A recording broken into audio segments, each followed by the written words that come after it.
Volume study 4 ಯೆಹೋವನ ಮುಯ್ಯಿ ತೀರಿಸುವ ದಿನದ ಹರ್ಮೆಗೆದೋನ್ ಯುದ್ಧ ಅಧ್ಯಾಯ 10 ಪ್ರಸ್ತಾವಿತ ಪರಿಹಾರಗಳು ಸಾಮಾಜಿಕ ಹಾಗೂ ಆರ್ಥಿಕ. ಪುಟ 330. ಆಕೆಯು ಅಂದರೆ ಪ್ರಕೃತಿ ತನ್ನ ಹಾದಿಯನ್ನು ಸ್ವಲ್ಪ ಮಟ್ಟಿಗೆ ನಿರ್ದೇಶಿಸುವ ಜ್ಞಾನವನ್ನು ನಮ್ಮಲ್ಲಿ ವಿಕಸನಗೊಳಿಸಿದ್ದಾಳೆ ಮತ್ತು ಅವುಗಳನ್ನು ಬಳಸುವುದರಲ್ಲಿ ನ್ಯಾಯದ ಕಾರ್ಯವು ಹೊರಹೊಮ್ಮುತ್ತದೆ. ಆದರೆ ನಾವು ಆಕೆಯನ್ನು ಆಕೆಯ ಸ್ವಂತ ಪ್ರವಾಹಗಳಿಗೆ ಅಳವಡಿಸಲಾದ ವಾಹಿನಿಗಳಲ್ಲಿ ಮಾತ್ರ ನಿರ್ದೇಶಿಸಬಹುದು. ಇಲ್ಲದಿದ್ದರೆ ನಾವು ಈಗ ಆಕೆಯ ಯಾವುದೇ ಚಲನೆಗಳು ನೈಸರ್ಗಿಕ ಆಯ್ಕೆಗಿಂತ ವಿಶಾಲವಾಗಿ ಮತ್ತು ಹೆಚ್ಚು ಸ್ಪಷ್ಟವಾಗಿ ಗುರುತಿಸಲ್ಪಡುವುದಿಲ್ಲ. ಉದಾಹರಣೆಗೆ, ನಮ್ಮ ಚಿಕ್ಕ ಚಿಕ್ಕ ಸ್ವತಂತ್ರಗಳು ಮತ್ತು ಮತ ಚಲಾವಣೆ ಅಧಿಕಾರದ ಅಭ್ಯಾಸದಲ್ಲಿ ನಾವು ಅದರೊಂದಿಗೆ ಕೈಜೋಡಿಸಿದಾಗ ನಾವು ಎಂದಿಗೂ ಬುದ್ಧಿವಂತರಾಗುವುದಿಲ್ಲ.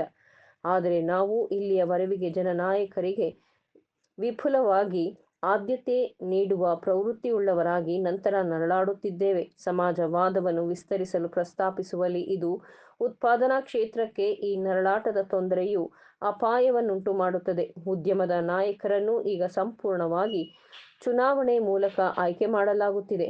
ಕನಿಷ್ಠ ಆನುವಂಶೀಯತೆಯ ಕ್ರಿಯೆಯಲ್ಲಿ ಅತ್ಯಂತ ಸೌಮ್ಯವಾದಿ ಮನೋವಿಕಾರತೆಯೊಂದಿಗೆ ತ್ವರಿತವಾಗಿ ಸ್ವತಃ ಪರಿಹಾರವಾಗುತ್ತದೆ. ಮಗ ಆನುವಂಶಿಕನಾಗಿ ಯುಕ್ತತೆ ಪಡೆಯದಿದ್ದರೆ ಅವನು ಉಳಕೊಳ್ಳುವುದು ಬೇಗನೆ ರದ್ದಾಗುತ್ತದೆ. ಆದರೆ ಹೆಚ್ಚುತ್ತಿರುವ ಸ್ಪರ್ಧೆಯ ಸ್ವತಂತ್ರ ಮತ್ತು ಬಂಡವಾಳವಿಲ್ಲದಿರುವ ಸಮರ್ಥ ಪುರುಷರಿಗೆ ಅದನ್ನು ಬಾಡಿಗೆಗೆ ಪಡೆಯುವ ಸೌಲಭ್ಯವನ್ನು ಹೆಚ್ಚಿಸುವುದರೊಂದಿಗೆ ಉದ್ಯಮವು ಪ್ರಸ್ತುತ ನೈಸರ್ಗಿಕ ಆಯ್ಕೆಯಿಂದ ನಿರ್ದೇಶಿಸಲ್ಪಟ್ಟಿದೆ ಎಂಬುದು ಗಣನೀಯವಾಗಿ ನಿಜವಾಗಿದೆ. ಇದಕ್ಕಾಗಿ ಬದಲಿ ಸಮಾಜವಾದಿ ಕೃತಕ ಆಯ್ಕೆಯನ್ನು ಪ್ರಸ್ತಾಪಿಸುತ್ತಾನೆ ಮತ್ತು ಅದು ಜನಪ್ರಿಯ ಮತಗಳಿಂದ ಪ್ರಕೃತಿಯು ಮಾರ್ಗದ ಶ್ರೇಷ್ಠತೆಯ ಸಾಮಾನ್ಯ ಜ್ಞಾನವು ಈ ಹುಚ್ಚುತನವನ್ನು ಗುಣಪಡಿಸುತ್ತದೆ. ಇನ್ನೊಂದು ದಿಟವನ್ನು ಸ್ಪಷ್ಟವಾಗಿ ನೀಡಲು ತುಂಬಾ ಕಷ್ಟ, ಆದರೆ ಸ್ವಲ್ಪ ಕಲ್ಪನೆಯನ್ನು ನೀಡಲು ಅಸಾಧ್ಯವೇನಲ್ಲ. ಇದು ಬಹುಮುಖ್ಯ.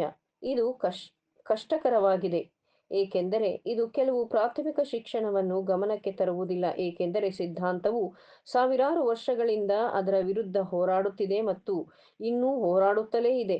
ಇದನ್ನು ಓದುವ ಹೆಚ್ಚಿನವರಿಗೆ ಈ ಪ್ರತಿಪಾದನೆಗಳು ಬಹುಶಃ ವಿಚಿತ್ರವಾಗಿ ಕಾಣಿಸುತ್ತದೆ. ಪರಿಚಿತ ನಡುಗಟ್ಟುಗಳಲ್ಲಿ ಸತ್ಯವನ್ನು ಹೆಸರಿಸಿದಾಗ ವಿಧಿಶಾಸನದ ಸಾರ್ವತ್ರಿಕ ಆಧಿಪತ್ಯ, ಆದರೂ ಇದು ಆಲೋಚನಾಪರ ಮನುಷ್ಯರ ಸಮೂಹದ ಸತ್ಯ ಸಂಗತಿಯಾಗಿದೆ.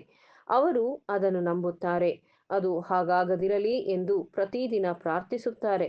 ಅವರ ಪ್ರಕರಣಗಳಲ್ಲಿ ವಿನಾಯಿತಿಗಳನ್ನು ನೀಡಬಹುದು. ಜನರು ಸಾಮಾನ್ಯವಾಗಿ ಶಾಸನಾಧಿಕಾರಿಗಳನ್ನು, ಶರೀರಶಾಸ್ತ್ರದ ವಿಷಯದಲ್ಲಿ ವೈದ್ಯರುಗಳನ್ನು, ಅಥವಾ ಯಂತ್ರೋಪಕರಣಗಳ ಒಂದು ವಿಷಯದಲ್ಲಿ ಇಂಜಿನಿಯರ್ಗಳನ್ನು, ಅಥವಾ ರಸಾಯನಶಾಸ್ತ್ರದಲ್ಲಿ ರಸಾಯನಶಾಸ್ತ್ರಜ್ಞನಿಗೆ ಇವುಗಳಲ್ಲಿ ಮಗುವಿನಂಥ ಮುಗ್ಧ ಅಭಿಪ್ರಾಯವನ್ನು ಅನುಸರಿಸುತ್ತಾರೆ. ಆದರೆ ಅರ್ಥಶಾಸ್ತ್ರಗಳಲ್ಲಿ ಯಾವುದೇ ಅಭಿಪ್ರಾಯ ಬಯಸದೆ ತಮ್ಮದೇ ಸ್ವಂತವುಗಳನ್ನು ಅನುಸರಿಸುತ್ತಾರೆ.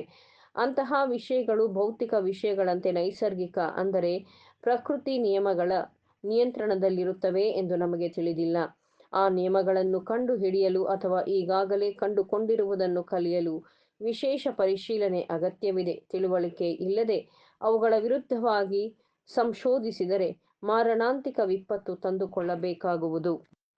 ಕಾರ್ಮಿಕನಿಗೆ ವ್ಯಾಪಾರ ಶಾಲೆಯಲ್ಲಿ ಅಂದರೆ ಟ್ರೇಡ್ ಸ್ಕೂಲ್ನಲ್ಲಿ ಮತ್ತು ಕೆಲವು ಆರ್ಥಿಕ ಸಂಗತಿಗಳಲ್ಲಿ ಕೆಲವು ಸೂಚನೆಯ ಅಗತ್ಯವಿರುತ್ತದೆ. ಆದರೆ ವಿಜ್ಞಾನ ಮತ್ತು ಇತಿಹಾಸದಲ್ಲಿ ಅವನಿಗೆ ನೈಸರ್ಗಿಕ ನಿಯಮದ ಕೆಲವು ಪರಿಕಲ್ಪನೆಗಳನ್ನು ನೀಡುವ ಸೂಚನೆಯು ಬೇಕಾಗುತ್ತದೆ. ಹೀಗೆ ಒದಗಿಸಿದ ಆಧಾರದ ಮೇಲೆ ಸಾಮಾಜಿಕ ಮತ್ತು ಭೌತಿಕ ಜಗತ್ತಿನಲ್ಲಿ ಅದರ ನಿಯಂತ್ರಣದ ಬಗ್ಗೆ ಕೆಲವು ಉದ್ದೇಶ ಅಥವಾ ತತ್ವಗಳನ್ನು ನಿರ್ಮಿಸಬಹುದು. ಮತ್ತು ಮಾನವ ಕಾನೂನು ನಿಷ್ಪ್ರಯೋಜಕ ಅಥವಾ ಕೆಟ್ಟದ್ದು ಎಂದು ಕೆಲವು ಅರಿವುಗಳು ನಿಕಟ ಪರಿಶೋಧನೆ ಮತ್ತು ಎಚ್ಚರಿಕೆಯ ಪ್ರಯೋಗದಿಂದ ಅದನ್ನು ನೈಸರ್ಗಿಕ ನಿಯಮಗಳಿಗೆ ಅನುಗುಣವಾಗಿ ಮಾಡಲ್ಪಟ್ಟಿದೆ. ಆದ್ದರಿಂದ ಬೇರೊಬ್ಬ ವಿನಿಯೋಗದ ಹೊರತಾಗಿ ಯಾವುದೇ ಮಾನವ ಕಾನೂನು ಬದುಕಲು ಅನರ್ಹ ಎಂಬ ನಂಬಿಕೆಯ ಬದಲು ಸಾಧ್ಯವಿಲ್ಲ, ಮತ್ತು ತಮ್ಮದೇ ಆದ ರೀತಿಯಲ್ಲಿ ಬದುಕಲು ಸಾಧ್ಯವಾಗಿರಿಸುವ ಏಕೈಕ ಮಾರ್ಗವೆಂದರೆ ಅವುಗಳನ್ನು ಸರಿಹೊಂದುವಂತೆ ಮಾಡುವುದು.